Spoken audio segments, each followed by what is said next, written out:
It's been in the news a lot recently, the opioid epidemic. How many of you in this room have, at some point or another, been prescribed an opioid? Look at this, right? Okay, so you might know it under some of the generic names like oxycodone or hydrocodone or morphine or codeine or even fentanyl. Or their brand names like OxyContin, Percocet, Vicodin, and Demerol. So as you can see, we're all very familiar with opioids. I myself received some prescriptions for opioids twice this year, once after some fairly minor dental surgery and after I fractured some bones in a hiking accident. Yes, some of you know about that one. Each time I was incredibly grateful to have these powerful painkillers to help me at the height of the pain, and I readily accepted a backup supply should I need them later on. Each time I felt very fortunate that after the first day I was able to, my pain abated and I was able to transition to other over-the-counter medications like ibuprofen and acetaminophen. But there are others that aren't as fortunate. They have more intense or chronic pain, and it's really easy to imagine how opioid use could lead to addiction in some people. Unfortunately, the number of people addicted to opioids and the number of deaths related to drug overdoses continues to grow. You may have seen in the news recently that preliminary data compiled by the New York Times released June 5th this year, shows that the drug overdose deaths most likely exceeded 59,000 in the year 2016, which was a 19% increase over the previous year. That's higher than the total U.S. casualties from the entire Vietnam War. Drug overdoses are now the leading cause of death among Americans under 50. And opioids, including prescription medications and heroin, are responsible for more than 66% of those deaths. While opioid deaths in Maryland or Pennsylvania or Ohio are really garnering national attention right now, our corner of the United States is not immune to the crisis. So today we'll be joined by two experts to give you some local context and put a human face on the issue. First up, we have Cindy Hollinsworth. She is a registered nurse and a manager of the Communicable Disease Division at the Whatcom County Health Department. She manages the Syringe Services Program for Whatcom County and is a member of the local Opioid Task Force Safety Committee, which focuses on naloxone distribution and safe drug take-back for Whatcom County. There's a lot of ground to cover, so I'm going to turn it over to Cindy to get started. Great. Well, thank you for the invitation to speak today. And I have mostly data slides that I'm going to share with you. As Christine mentioned, we've got a crisis on our hands. Since 1999, overdose deaths have quadrupled. I think you've probably heard a lot of the information that talks about people who use heroin, which is primarily what we're talking about today. 3 out of 4 started with prescription pain medication. And that comes from a lot of different reasons. We have had historically very aggressive pain management regimes, both post-op or for injuries, and lots of heavy marketing of opioids to prescribers. So we're seeing a shift now in prescribing practices that's coming through a number of mechanisms. We have about, some of the estimates are 2 million people in America have a prescription opioid use disorder, and I think you would be surprised, or maybe not, by those around you who actually are using opioids in one form or another. We also have this whole perception that addiction is a moral failing and not a chronic illness. And so that's something that we want to address today and make sure that everybody understands that we need to raise awareness about the risks associated with opioid use and reduce the stigma of addiction. If this was a mumps or measles outbreak, we would have been all over this a really long time ago. And so we need to change our approach and think about how we're managing. The numbers vary depending on the source, but this source is 78 people in the U.S. die daily from opioid overdose, so that's just the overdoses. and that's more than the number of motor vehicle crashes that cause injury death. We are seeing a decrease in opioid prescribing, but we are still about 3 times as high as we were in 1999 for prescribing. So that's something to consider. So here's some data slides. These are a little bit older. It takes us a while in public health to catch up with the data sources. So this is Whatcom County deaths from opioids, and it's comparing 2002 to 2004 on the left, and then 2011 to 2013 on the right. And so you can see the darker is not good in this case, that we're seeing an increase in deaths from opioids in our county. So in 2011 to 2013, that was 7 to 10 per 100,000 people. And you can kind of see the other population pockets in the state where those are higher as well. Another big concern, I'm the communicable disease manager, and we are very concerned about infectious disease transmission with injection drug use and sharing of needles. So another thing that we look at that tells us a lot about problems and what's happening is our infectious disease rates. So hepatitis C is going up, and Whatcom County is a very dark color up there on the top, as you can see. We have a lot of hepatitis C in our community. And most people who, I think the number was 81% of, majority of hepatitis C cases are because acquired through injection drug use. So this is another thing that we want to be aware of. Because, it's bloodborne pathogen, so that means that it surrounds everybody in the community, that the injection drug user is around, sex partners as well as household members. We can also pull surveillance data that talks about opioid-related emergency room visits. This is a 2012 source from Peace Health. So you can see the increase there. And I don't know what that little dip was in 2011. I wish I had a little bit more current trends. I know that statewide and nationally, our emergency room physicians have worked on their own prescribing practices, but it doesn't mean that they're not still treating people who are coming into the ED because of opioid overdose. We can also look at youth substance abuse data, and this is from the Washington Healthy Youth Survey 2012. And so percentage of youth reporting a 30-day use of alcohol, marijuana, prescription drugs, and then the heroin there, that's a lifetime use, so not just in the last 30 days. And you can see those numbers. So the darker is younger ages, and then the lighter is going up to grade 12. We also have some data about treatment admissions by county of residence. So this is treatment either to inpatient or outpatient programs. Of course, that could be anyone with a Whatcom County zip code who gets admitted to a treatment program anywhere in the state, because we don't have inpatient treatment here in Whatcom County. So we have a high number of our residents going to treatment. It's, in fact, the highest in the state. And this was in 2011 to 2013, we had 309 people per 100,000 going to treatment.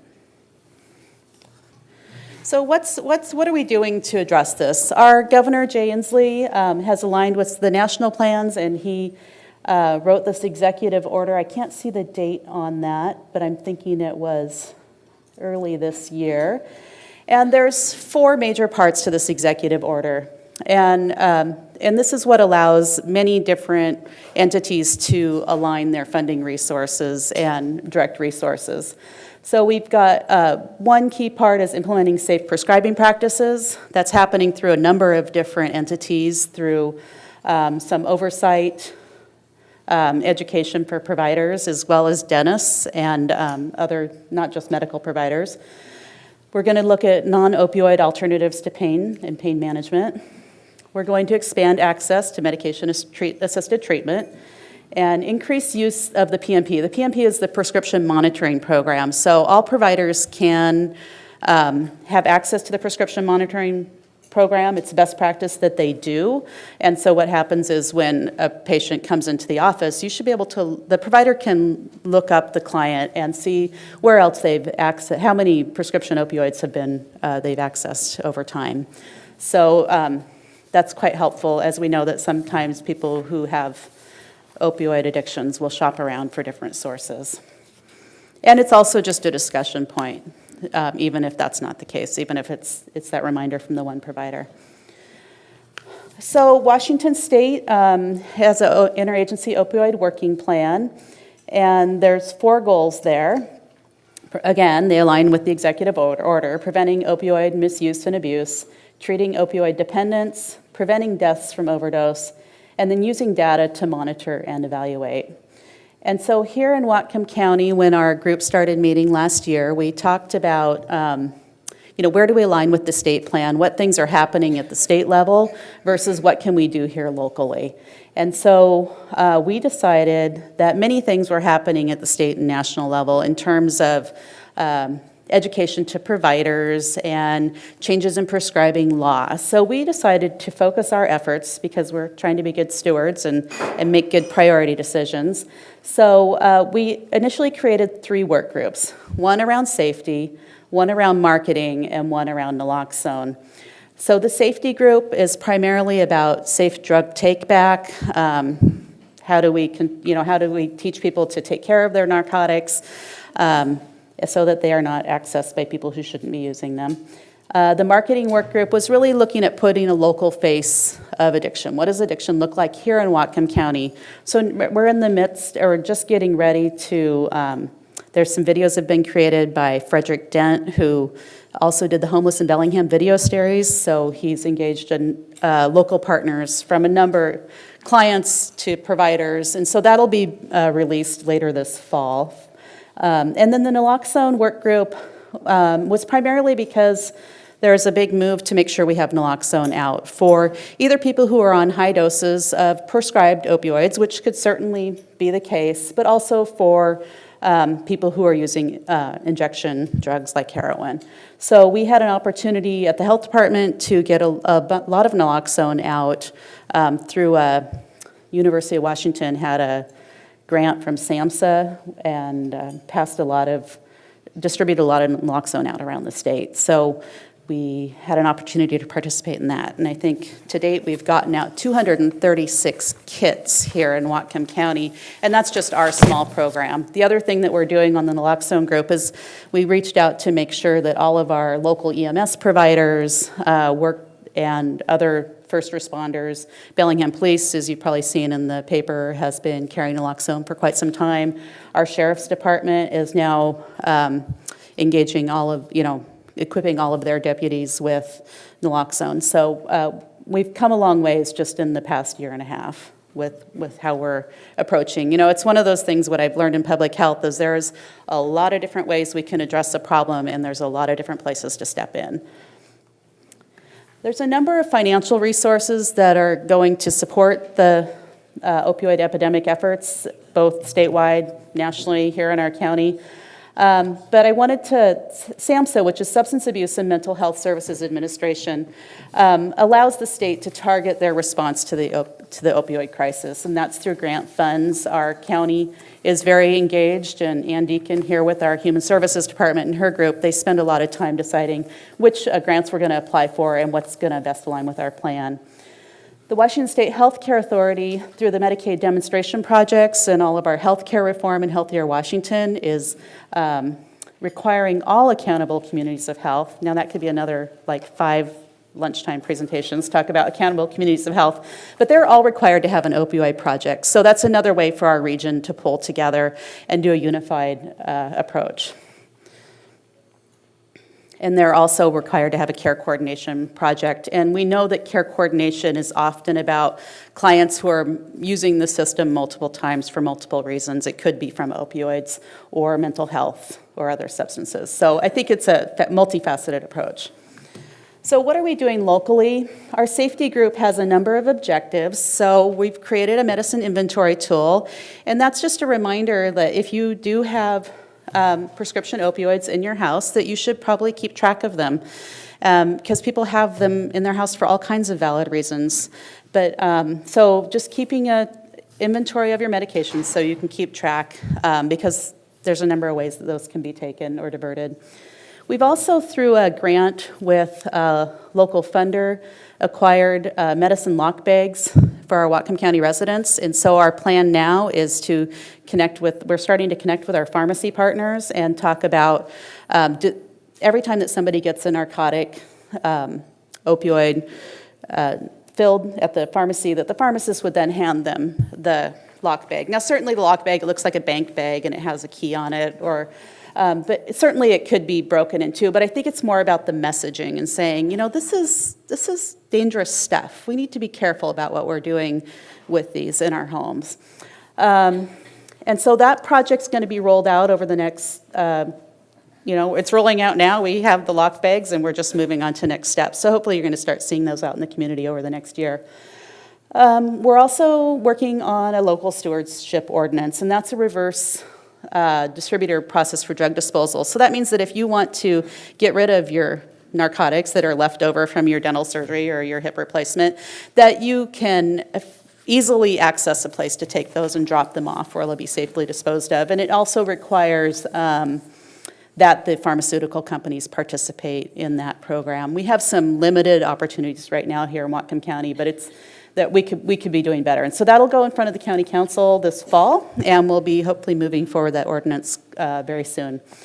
And then we're also, a lot of this is about increasing public awareness. So appropriate messaging, right? Secure your medications, lock them up, monitor your medications. So that's part of that medicine inventory tool, and getting rid of your unwanted and unneeded medications appropriately. Not to let them sit around in case you might need them later, because that's really not a good plan. So, and then with the naloxone, there's a number of things that we're doing for that. So we have guiding our local partners to policy standards, and those are at stopoverdose.org. We've got a number of partners throughout the community that are developing programs. We now have created an inventory of naloxone around our county. We kind of know where we have a lot and where we need to get out more. We are identifying the access gaps, recruiting additional pharmacies to carry naloxone for public access. Right now, if you knew that you had a family member who was taking a lot of narcotics to manage a chronic pain condition and you worried that they might be at risk, you could actually go to the pharmacy and you could get a naloxone prescription through a standing order that's there with the pharmacist. You don't have to go to your doctor first to do that. And so we are just trying to get... Oh, yes, thank you. Naloxone is the medication. Yes.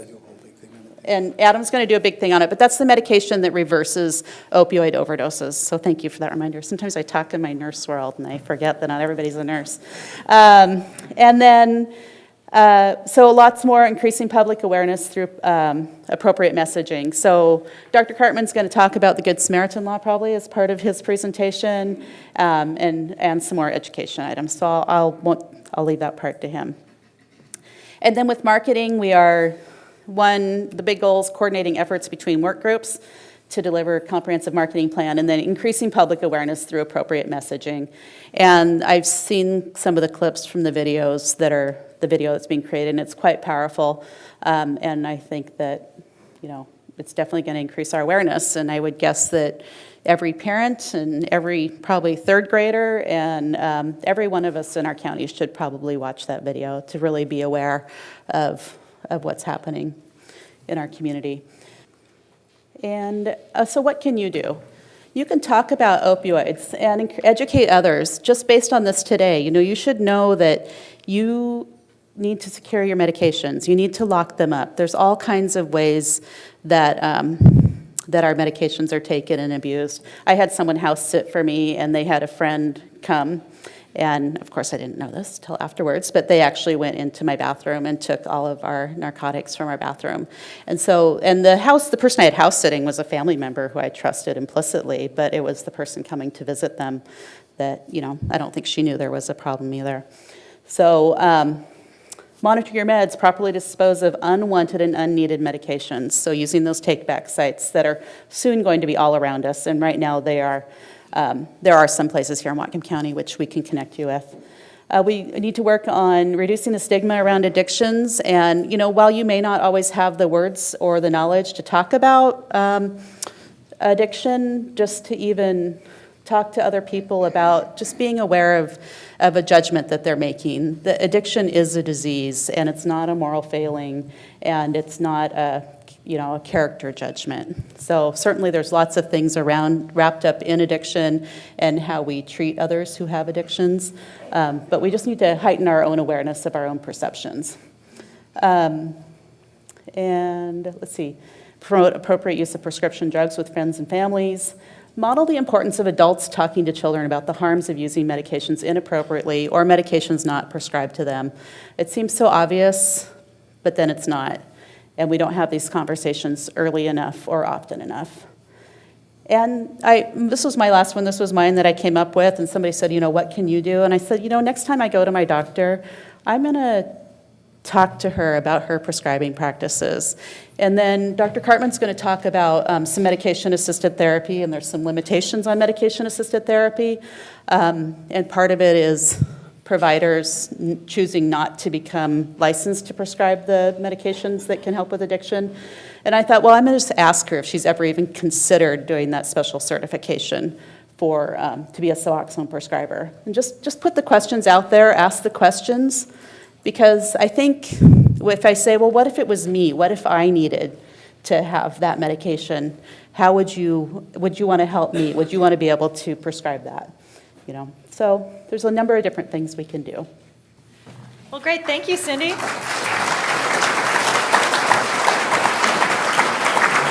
Thank you for staying here for moral support.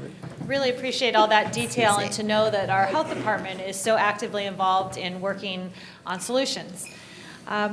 Now to give us a more close-up view of the people affected by the crisis right here in Whatcom County, we're going to welcome Dr. Adam Kartman. He is a family and emergency physician who is board certified in addiction medicine.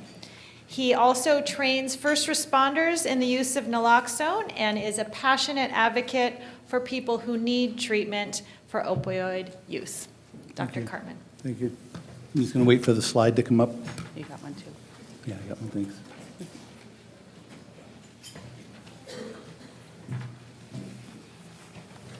Let me start out by just saying that we will be talking about the tip of the iceberg, the overdoses, and the really significant problems that we're having, but I want to remember to talk to you about a lot of positive changes that have happened in the last 10 years. And as I go through my talk, I want to give appreciation to the tremendous amount of work that's been done in this state, particularly, for instance, the Good Samaritan law back in 2007, 2006. I was working in the emergency department, seeing lots of people with drug problems, with abscesses, and just people coming in saying, I'm addicted and I need help and I want to quit using. And we had very little resources, like, what do you want me to do about it? And we were using Narcan or naloxone to wake people up. At the time, we were typically giving it to people intravenously, or we would put it down an endotracheal tube if they were intubated, in other words, if they were unconscious and were on a breathing machine. But our friends in Canada and elsewhere were squirting it up people's noses. Some of the paramedics in Vancouver, where they've had a big problem for a long time, found out that people who were injection drug users often had poor venous access, and so it would be hard to start an IV. And they figured out that if you took a little nasal atomizer, which we had and were using for other drugs, but not for naloxone, if you put it on the end of the syringe that we use for IV, you could squirt it up the nose. And I went to New Mexico to a meeting, and one of my colleagues down there in the public health department shared with me that they were doing that down there. And I thought it was a great idea, and I wanted to do that in our community, and the law had not yet changed. I was not legally permitted to give naloxone to someone in order to save someone else, because the prescription that I write to you is to be used by you. So if your daughter has an ear infection, I can't just give you amoxicillin for your daughter. I need to examine your daughter and write a prescription for your daughter. So the law changed in 2010. Very progressive legislators got together, and the police officers and police chiefs got together, and we had the Good Samaritan law begun in Washington State in 2010. And since then, there's been tremendous progress. I'm going to get going on the slideshow, and we'll get back to that. So opioids, real quickly, you're familiar with opioids, but I'm going to run through the brand names briefly: Vicodin, Percocet, codeine, Dilaudid, Suboxone. And then we have the illegal opioids that aren't prescribed, things like heroin, opium, and fentanyl analogs. When we talk about opioids, we are not talking about methamphetamine, we're not talking about marijuana, we're not talking about alcohol, we're not talking about cocaine. We're talking about these other narcotics.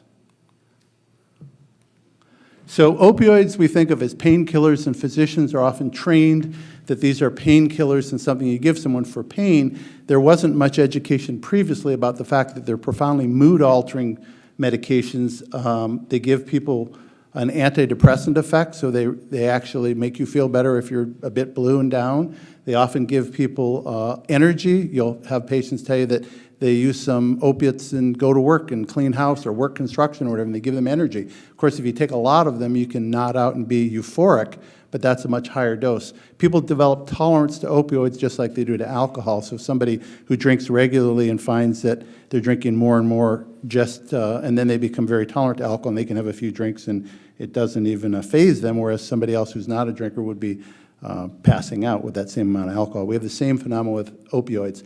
They also, at high dose, cause respiratory depression.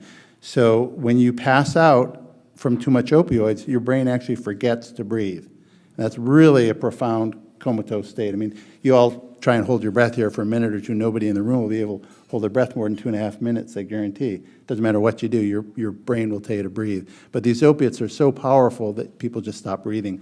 And that's even more so when you mix them with alcohol or other respiratory depressants like what we call benzodiazepines like Ativan, Valium, and so on. They all mix together in a poor way. So people develop withdrawal when they stop using opioids. Once you get hooked on opioids, there's a physical phenomena of withdrawal, and there's also dependence. We'll talk more about that. But the acute withdrawal, people will tell you that they ache all over, they have a runny nose, they're nauseated, they're vomiting, they have diarrhea. I'm going to get back to substance use disorders. Opiate use disorder is considered a chronic relapsing brain disease. I don't want to quibble about the word disease. I know a lot of people have trouble with considering this a disease, and there's a whole argument about why it is a disease, and I do agree that it is a disease. But if you want to substitute condition or sickness or illness, be my guest, because we don't usually have much problem agreeing that it's a sickness or a problem. There are profound genetic environmental influences. There are people who have a genetic predisposition to, for instance, alcohol dependence. Doesn't mean they're going to become alcohol dependent, but they're much more prone to it. There are people who are much less likely to become alcohol dependent, and there's genes that make you sick when you drink alcohol. And certain people have those genes and they don't like to drink. We have similar phenomena with opioids. And then, of course, there's huge environmental influences. One of the things that contributes to people developing opioid dependence is trauma. When I say trauma, I mean physical trauma, emotional trauma, spiritual trauma. We have a tremendous number of young women who were sexually abused as children, who are shooting IV drugs. We have veterans. I have patients from the Vietnam era who started using opiates in Vietnam, and so on. There's also was aggressive promotion and marketing of painkillers. The pendulum has swung over the last century and a half, actually for many centuries. There was a lot of patent medicine way back in the day, and you could buy opiates by mail, and there was a big backlash against that. And many physicians were put in jail when they had the Harrison Act, and opiates were restricted greatly. And then in the 60s, there was a perception, probably rightly so, that cancer pain was undertreated, and the hospice movement got going. And there was a big, positive, aggressive encouragement to treat pain better, treat people's pain. But unfortunately, some drug companies took advantage of that and created some, quote, nonprofits that promoted marketing of opioids and misled physicians into thinking that some of the long-acting opiates were not addictive, things like OxyContin. For instance, Everett is suing the manufacturer, Purdue, and that's a whole story in itself. We won't go into it. But anyway, there's many different factors, and of course, the profits with opioid sales are tremendous. Whether it's prescription drug companies or illegal, the profit incentive is tremendous. So this is a very brief review of the addiction cycle. Somebody starts using opiates for whatever reason, whether it's for pain management or possibly to become intoxicated or to get high, whatever the reason might be.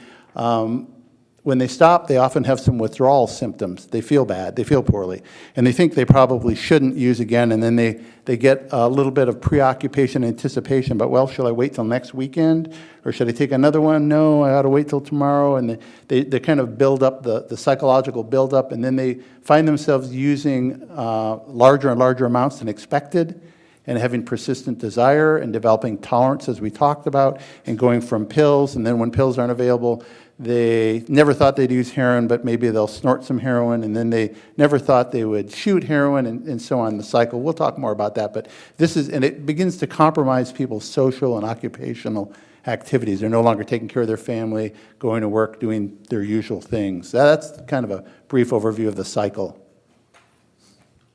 So this map in the upper left corner is the United States. Orange is overdose deaths. It's back in 2003. You run along the top. They're looking, and you see how orange gets bigger and bigger each line till you come down to 2014. So it's a national problem of people dying of overdose, and of course that is just the tip of the iceberg. The people overdosing are a small fraction of the people using.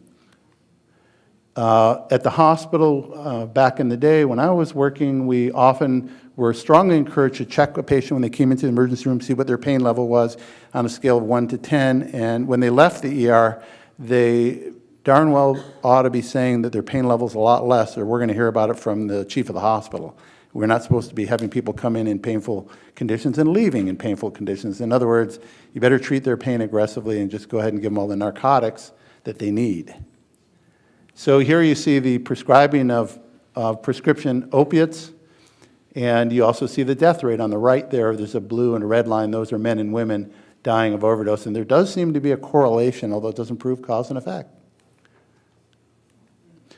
Back in 2010, the manufacturer of OxyContin came out with an abuse deterrent formulation, something that was a little harder to abuse. That is long-acting OxyContin that could be crushed or snorted or smoked, and they put something in to make it harder to do that. And by that time, so many people were dependent or addicted that people switched over to heroin, and the heroin dealers started marketing heroin quite cheap.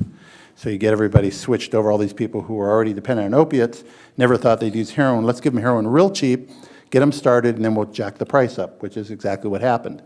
And you can see the, well, anyway. So I don't want to be showing you all numbers. I want to make sure that you get the human face of this. These are people in our community who are our friends and family members and community members, and some families were willing to share photos of their beloved members who died. So I'm going to show you some pictures because I want to kind of keep it real. There's a prescription drug monitoring program was mentioned earlier. I want to give kudos again to we in the emergency department and in medicine were suspicious of patients who we thought were frequent flyers or drug seekers, and yet we would have no way to confirm that without stopping what we're doing in a busy hospital environment and calling the other hospitals around the area, hey, do you know this guy? Was this guy just there? Which takes a lot of time and energy for our nurses. So we wanted this prescription drug monitoring program, which other states had. British Columbia's had one called PharmaNet for years. We were quite jealous that our colleagues in Canada knew exactly what was going on, and we didn't. So our legislature did pass a law and gave us a prescription drug monitoring program, but they didn't fund it. So we didn't have one. It was on the books, but we didn't have it. And it took the opioid epidemic and all the deaths to finally, then they did a pilot program, and we got to try it for a year or two. Now it's finally working, and now we need to get all the docs to use it, because only a percentage of docs actually use the program. It's a great program. Their next step is going to have an interstate program, because if you're, for instance, along the Washington-Oregon border, your patient could just go to Oregon and we can't tell. So they're going to be an interstate program eventually. This is just more of the same, people dying, younger people getting started, kids now in high school doing heroin the way you may have done beer. This is the daughter of Penny Legate, who put together a project in her daughter's memory to try and improve awareness and access to treatment. And I'll talk to you at the very end. There's a little bit of resources, but there's a reference in there to the PBS Frontline special, Chasing Heroin, which was just shown at the Pickford last week. I think you can probably get it on the internet. It's a really great movie documentary that was filmed in Seattle and our region, and there's her daughter is shown in the movie. So a couple things. For me, there's three big components to treatment of people with opioid dependence. One is medication-assisted treatment, one is counseling, and one is accountability. So going backwards, accountability is people having to actually own what's going on, not just lie to you and say that they're not using, but have directly observed urine testing and somebody talking to them, whether it's a physician or a counselor or whomever it might be, about what's really going on. And that's a critical component to treatment. Counseling is a huge area. It includes chemical dependency counseling, mental health counseling, self-help groups in the community like AA, NA, and many other churches, all sorts of forms of counseling. And then medication-assisted treatment is something that is incredibly effective. We're really gratified to see hundreds and hundreds of people doing well, having jobs, taking care of their family, not using drugs with the benefit of medication-assisted treatment. It still has a bad name. People are always like, when are you going to get off that stuff, and why are you on that stuff? And we've actually had patients stop their seizure meds because family members said, why are you taking that stuff? You don't need it. And then they have a seizure and wreck a car and can't drive anymore. And we have patients with asthma whose family members say, you're dependent on that inhaler. And they stop using their inhaler, and I get to see them in the ER and spend $1,000 rescuing them and get them breathing again. But we have the same phenomena, particularly in addiction, where people are most concerned about getting them off the meds rather than helping them get clean and get treated. So there's a bunch of medications. I don't want to get into it too much, but there's one called monobuprenorphine we use in pregnancy. There's a thing called Suboxone, which is a brand name. It's now available in generic, so it's buprenorphine and naloxone. There's naltrexone, a long-acting blocker that comes as a shot, Vivitrol, or as pills. And then there's a Narcan nasal spray or naloxone. And I'll talk a little bit more about these. The pharmacology, human beings have a wonderful physiology. We have naturally occurring opioids in our bodies all the time. And our body uses them at low levels to make us feel better or to help us with pain.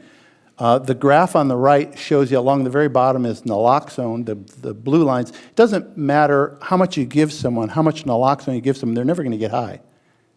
And they're never going to get pain relief. It's a total blocker. So that blue line on the bottom shows you get no opioid effect no matter how much of the drug you give someone. But it's a very effective blocker, but it's very short acting. The middle line, the yellow one, is a partial agonist called buprenorphine. That's the medication that's in Suboxone. And that will get people some relief of withdrawal when they're dope sick, when they're hurting, they'll feel better. But it has what we call a ceiling effect. Over a certain amount, it just stops working. So it makes it a safer drug. It's harder to overdose on it. If you mix the yellow one and the blue one together, that's Suboxone. You mix the blocker and the partial agonist, and you have a medication that's been very helpful in treatment. The red lines are any full agonist, so heroin, morphine, Dilaudid, any of them. You keep pushing the drug to higher and higher doses, you get more and more effect, more and more pain relief, more and more euphoria, and then you get respiratory depression, and you kill someone, or you kill yourself. So it has a point at the top there where it's lethal.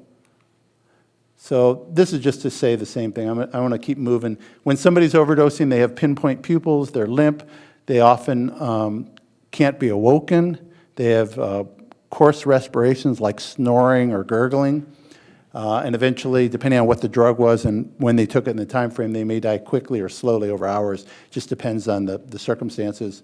Narcan or naloxone is a blocker.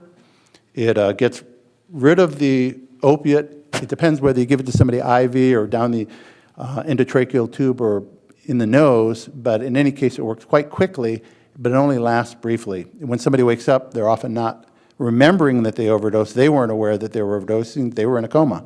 And when they wake up, they feel miserable. If they were opioid dependent, they're now in full withdrawal. So they're going to be throwing up and feeling bad. They're not necessarily thanking you.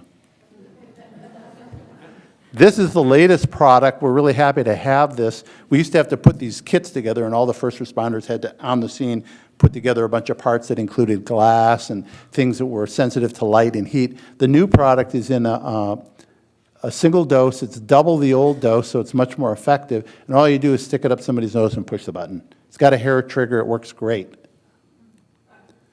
We got police going, doing this. The first police department in the state of Washington was the Lummi Police Force, and they had quite a few saves the first 6 months. Why police? Because police are often first on the scene before the medics, and those extra couple minutes count. The police officer should be starting CPR if the victim needs CPR. If you give Narcan and you wake them up, if they're not dead yet, you won't need CPR because now they're awake, and the medics can take them to the hospital. So it's been very useful. The treatment of opioid dependence, everybody wants everybody to just stop using, and that's fine. We want to get people abstinent, but that's kind of the last thing. We first want to prevent death, so we have needle exchanges to help prevent spread of infectious diseases like Hep C and HIV, also harm reduction. Then we have medication-assisted treatment to get people off drugs and get them back in a normal life frame, being responsible citizens, and then last, abstinence. So this is the drug. I don't know why. I put it in again to remind myself, but we'll just keep moving. Right here in Whatcom County, every year, Gary Goldfogle, our medical examiner, puts out a report. And he reviewed accidental deaths, and just like the rest of the country, drug overdoses exceed motor vehicle crashes as a cause of death. And this isn't just this last year. It was the year before, and the year before, and the year before, and the year before. In Seattle, there was a study. If you just take a bunch of people who are opiate dependent who say they want help, and you put them in detox, and then you say, then you ought to go to some meetings like AA or NA. The blue boxes are the people who are told that with no support, with no medication. The red boxes are, we're going to give you something to help you with your withdrawal and some medication-assisted treatment. More people actually stay at detox and complete detox, and more of them actually go to outpatient counseling, and more of them actually succeed. Some more of the human beings that we're talking about, not just numbers. So, I wanted to mention, right across the street here is a Rite Aid. They do provide Narcan. We have a collaborative drug therapy agreement with Costco, Fred Meyer, Walgreens, the RX Mart up by the hospital. Almost every pharmacy in our area has a pharmacist who, just like they can give you a flu shot without a doctor's note, can give you Narcan. If you have health insurance, your health insurance will cover one dose of Narcan, one of those little things. I'm not encouraging you to have a fire extinguisher because you're playing with matches. And I'm not encouraging you to wear your seatbelt because you're going to go drinking and driving. But seatbelts do save lives, and fire extinguishers help, and Narcan nasal spray saves lives. And if you would like to have one, just go get one. Put it in your car, put it in your house, and have it available, because you can go to McDonald's or anywhere, and people are passing out in bathrooms, at the hospital emergency room waiting area. In the bathroom, people are overdosing. It's everywhere. So feel free to have a Narcan and stick it up somebody's nose and push the button, call 911, and if they don't wake up, start CPR. Pretty simple. Here is Snohomish County, our neighbors to the south. Every 3 years, the numbers of people dying have just gone through the roof. We got a grant from the Northwest High Intensity Drug Trafficking Area about two years ago or more to get those police started with Narcan. And when somebody's high on opiates and you give them Suboxone, they go into withdrawal. They get sick. So the addicts all know not to take it too soon. They will wait till they're sick and withdrawal before they take a medication. That's what that diagram there shows. I'm guessing that I need to move, so I'm gonna hustle here. Hang on. So this is in Sweden. If you take a group of people and you give half a medication-assisted treatment, half not, the top line is people who got medication-assisted treatment and were still alive a year later. 80% were alive and in treatment. You look at the green lines. By 2 months, everybody else had dropped out of treatment. The mortality was 20%. The people who got treatment were alive. The people who got no treatment had a huge mortality. Baltimore, Maryland has had a huge drug problem for a long time. You may have seen the movie The Wire. There's a lot on that. In Baltimore, they got medication-assisted treatment going with Suboxone, naloxone, and methadone. The red line is the death rate from heroin overdose. The green lines and the blue lines are people getting access to treatment. So you can see the tremendous benefits that it had in Baltimore. Very quickly, fentanyl is a drug that we use at the hospital for pain, but there are now a bunch of different types of fentanyl that are being made on the illicit market. Very, very strong, potent things like elephant tranquilizers. The Russian military used it with the Chechens who took all the hostages back in the Moscow theater crisis, and they told their paramedics that they ought to bring some Narcan, but they didn't tell them what was really going on. They bombed the place with a bunch of fentanyl aerosol, and 125 people died because they didn't have enough Narcan. This is the Our neighbors to the north in British Columbia are having a huge problem with fentanyl. This is the death rate. The projection this year is that British Columbia will have had 1,400 deaths by the end of this year from overdoses. So there's a difference between heroin and fentanyl in British Columbia. And you can see the huge jump. The red lines show the big jump between last year and this year. British Columbia, our neighbors to the north, are experiencing a huge problem. This is down in Snohomish County. We're up to 94 saves documented by the police with our Narcan program. They did a one-week survey last month in July, and they had 37 overdoses in 7 days recorded, and there were 24 saves. Vermont has a hub-and-spoke model. I'm not going to go too much into it, but Washington State is adopting this, and we're trying to put a hub-and-spoke program in Washington State right now, and Bellingham will be part of that. The main thing was that the death rate in Vermont dropped the next year. You can see the green. They went from losing, they had a huge percentage drop in deaths when they got this program going. Lummi has an awesome program. This is Rosalie Scott, the head of their program. They probably have the best program in Whatcom County. They have an opiate treatment program where people daily dose. They have nurses there observing it. They have counselors there. They do directly observed urine monitoring. They were leaders in this many years ago, and I just want to give credence to, they're doing a great job. These are some resources for you. StopOverdose.org is a website that you've heard about earlier.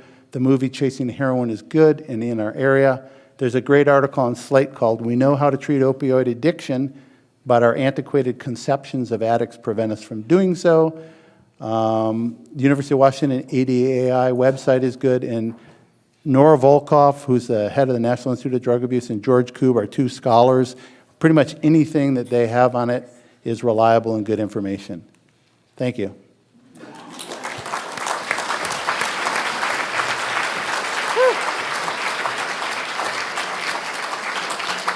Thank you, Dr. Kartman. Now, I know a lot of you will have questions for both of our guests today, and we have some microphones situated around the audience, so if you have a question, please raise your hand. While we're getting to you, I wanted to start off with a question for both of you. For those of us here representing government institutions or nonprofit groups locally, would you recommend that we consider training staff to administer naloxone? And if so, what kind of advice do you have about that? Yes, I definitely recommend that. We've been running classes. We also, through our grant for our syringe exchange clients, do have nasal naloxone available to nonprofit social services partners in our community, and I'll run a class whenever anybody's interested. So, yes. And liability for that's a great question, and because of the new Good Samaritan Thank you. Good Samaritan law, no, there's not. Some agencies are definitely choosing to have a policy about how they do the naloxone program, but there is no liability. You can't hurt someone if you give them naloxone and they don't need it. So that's the good part. Given that there's another epidemic going on, I was wondering if there's any studies relating opioid of overdoses with their being intentional as suicide. What percentage of opioid overdoses might be suicides and intentional, given that especially with young folks and with veterans? Definitely happens, and the medical examiners do autopsies, and they do reports with cause of death and so on. And actually, they're available on the internet. Here, Whatcom County's medical examiner reports are available, and we could talk to Gary Goldfogel if you wanted to know the local numbers, but for sure that does play a role. In terms of suicides, we've had quite a few patients who are heroin dependent who attempted suicide and did not die. And I gotta just tell you, it's amazing how they get into recovery, get jobs, take care of their family, and move on. And it's been really awesome. Just amazing to see people who hung themselves, on the anniversary of their own children's suicide, and as a result of their drug problem, and getting well, and moving on with their lives, and taking care of the rest of the family. And I mean, that's just one example, but there's quite a few people. It's amazing to see people recover and do well. Very hopeful, encouraging. People with addiction to opioids need to get their drugs or they feel sick. As long as they're illegal, they are going to get their drugs from an illegal source. Right now, fentanyl is the big boogeyman that's killing a lot of people because it's very profitable to sell.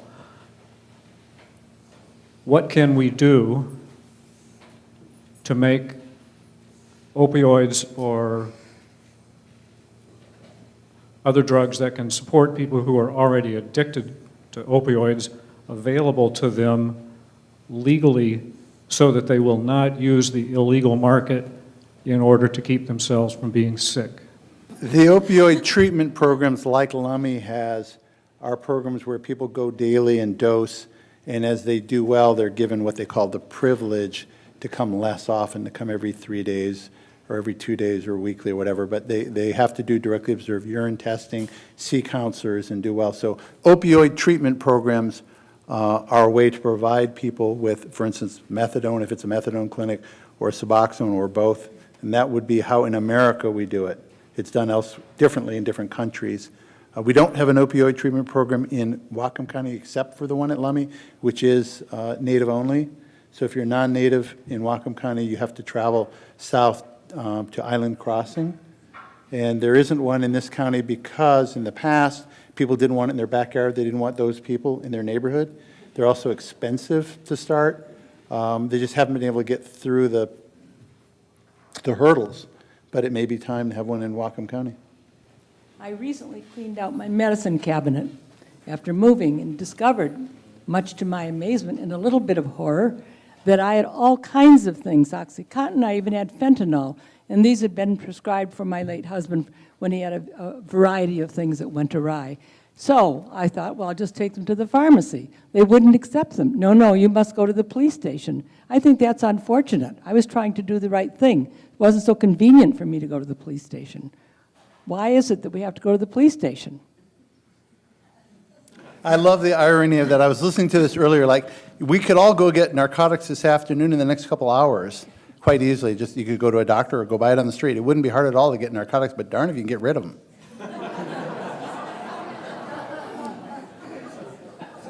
So where do we bring them? To the police department? For now, until our county council hopefully moves forward the ordinance for safe drug take back. So the Walgreen on Sunset does have a secure drop box as well, and the police department. Those are, seems like there's one other place, but I can't think of what it is. Most of the drug programs they mandate sobriety and being clean and sober from everything. What are your thoughts on medical marijuana and helping people either detox or keep off or not be needing the benzodiazepines and a lot of the other prescription drugs to keep them calm enough to then go on towards functional lives? I don't think harm reduction is a bad word. People who are abstinence-based will sometimes turn it into a binary choice, abstinence or not. And harm reduction means people stay alive, they don't get Hep C, they don't get HIV, they stay alive and they have an opportunity to grow up and succeed. So I don't really have a problem with people using less and less harmful things. And along the way, if, I'm not suggesting that they sit around the house and get stoned all day and do nothing and wait till tomorrow. I'm not saying that that's necessarily a great thing, but we all know functional people who smoke some marijuana, which is now legal in our state, and lead productive lives. So some people can have a drink and handle it, and other people, one drink leads to the next and the next. And so alcohol is legal and very toxic, and I certainly see tons of horrible injuries related to alcohol, whether it's motor vehicle accidents or domestic violence or you name it, alcohol withdrawal, seizure. I mean, alcohol is some ugly stuff, and yet we have breweries in town that are great and wineries and all sorts of distilleries and great things, and some people can handle that. And apparently with marijuana, some people can handle it and do well, and others maybe less so. We don't see a lot of marijuana overdoses. Yeah. Yeah, there's jokes about, the munchies and, did you eat yourself sick and that kind of thing. But I tend not to see a whole lot of marijuana-related overdose. Hi there.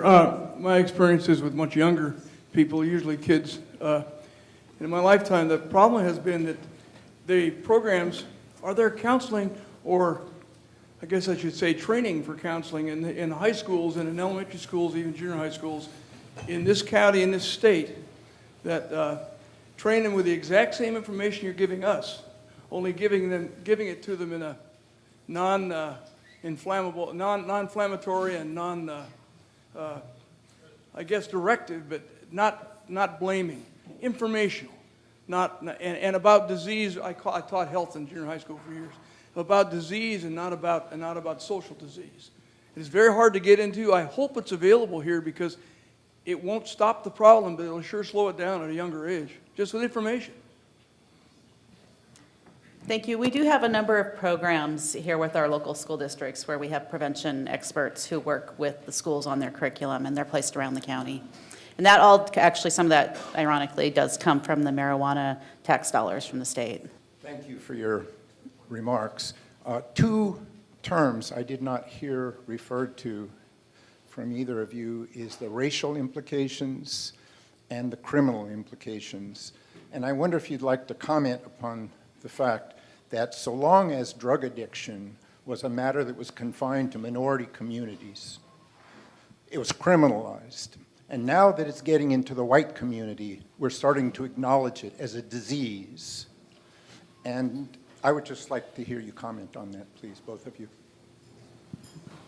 Well, I think your comment stands for itself. I don't know that I have any other response than that. Then it was, for me, a huge lesson for public health and how we look at our data and decide where we're going to target our efforts. And I do appreciate you bringing that up. I agree fully. Absolutely. There's huge stigma, period, and tons of stigma related to race. And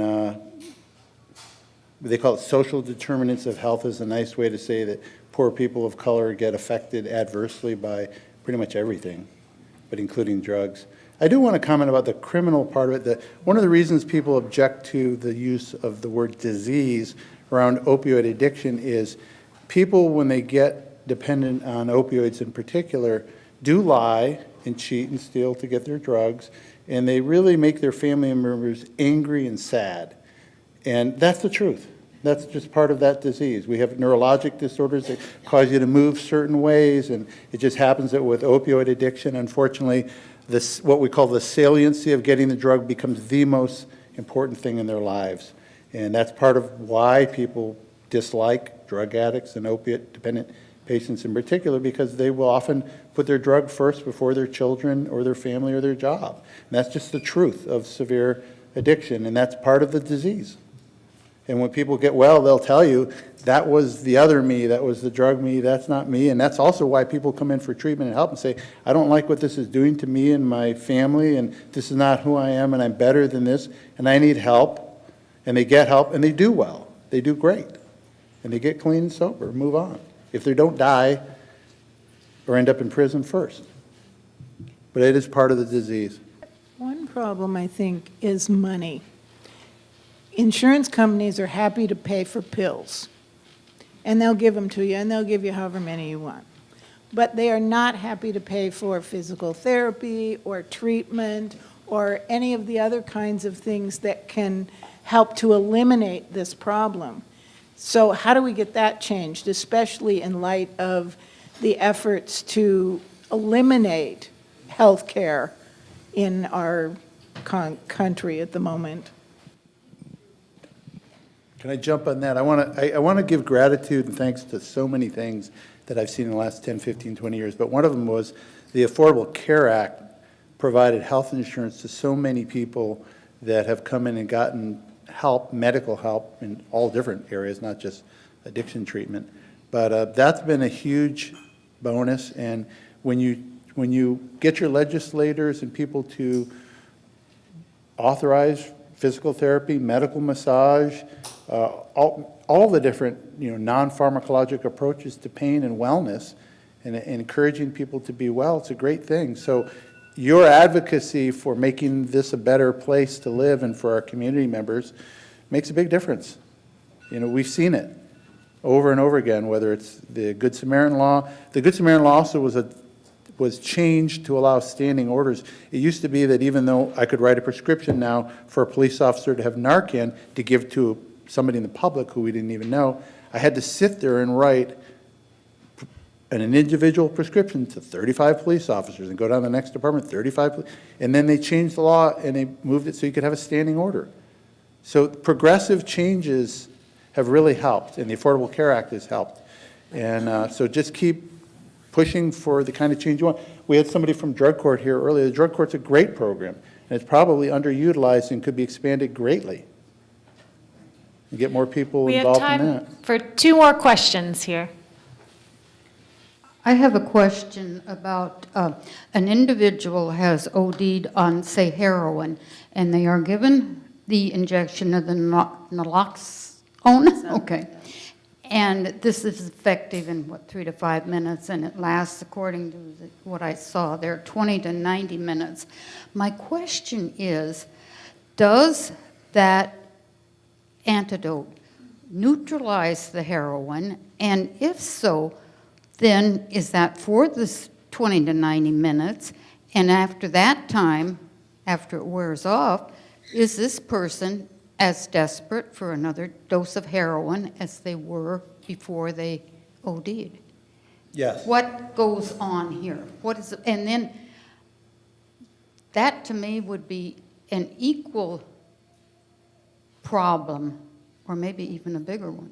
No, you're right, absolutely true. So we have long-acting opiates and short-acting opiates. So we have very long-acting opiates which will linger way longer than the 15 minutes that the Narcan might be working. And so the person, if you were out in eastern Whatcom County and you gave it to somebody and the person said, no, I'll be fine, leave me alone, and they went back to their bedroom and lay down and go to sleep, and they've been using a long-acting opiate, they could easily die that night because the stuff that's in their stomach would kick in and kill them.